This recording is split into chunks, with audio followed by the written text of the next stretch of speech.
ही भाजी करायला एकदम सोपी, बनवायला 5 मिनिटे पण लागत नाहीत।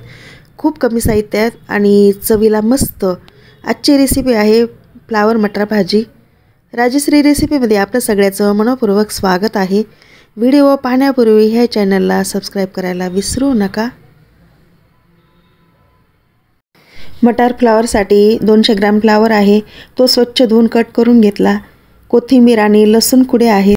भाजीसाठी गॅसवरती कढई ठेवली। गॅसवरती कढई गरम झाली की त्यामध्ये फोडणीसाठी तेल घालायचे। तेल गरम झाले की त्यामध्ये मोहरी घालायची। मोहरी छान तडतडली की लसूण घालायचा। लसूण लालसर होईपर्यंत व्यवस्थित फ्राय करायचा आहे। लसूण लालसर झाला की त्यामध्ये फ्लावर आणि मटार घालायचे। अर्धा चमचा हळदी पावडर, 1 चमचा लाल तिखट आणि चवीपुरते मीठ घालून ते व्यवस्थित फ्राय करून घ्यायचं आणि त्यानंतर थोडेसे शेंगदाणे कूट घालायचे। परत व्यवस्थित फ्राय करून घ्यायचं आणि त्यानंतर 2 ते 4 मिनिटे व्यवस्थित त्यावरती झाकण लावून ठेवायचं आहे।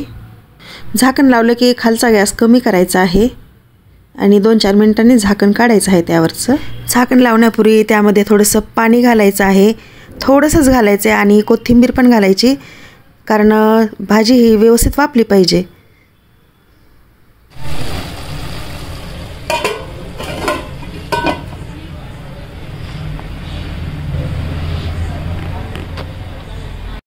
भाजी ही गॅसवरून खाली घेतली, प्लेटमध्ये आता सर्व करायची। अशा पद्धतीची भाजी मुलांच्या किंवा ऑफिसच्या टिफिनमध्ये पण देऊ शकता। ह्या भाजीला जास्त वेळ लागत नाही, फक्त वाफवले।